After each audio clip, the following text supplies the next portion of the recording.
নিয়ে আগে নর্মাল পানিতে ওয়াশ করবেন, সব কিছু আলাদা আলাদা করে তারপরে সেলাই করতে দেবেন। আমি কিন্তু ওয়াশ করার নিয়মটা বলে দিচ্ছি, তারপরে নিজেরা পণ্ডিতই করেন না।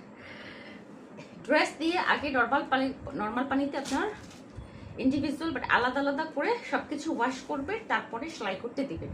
ওকে, এই হচ্ছে বিশাল বড় নামাজি, ওটা খুব সুন্দর, ভিতরে বাকসা করা আছে, বরফি করা আছে, পরে অনেক আরাম পাবেন। মানে আজকে বললাম না যে ফার্স্ট রমজানে যে গরম পড়েছে, বা আবার কিন্তু পানির পিপাসা আমি শেষ, পানি খাবো এরকম একটা অবস্থা।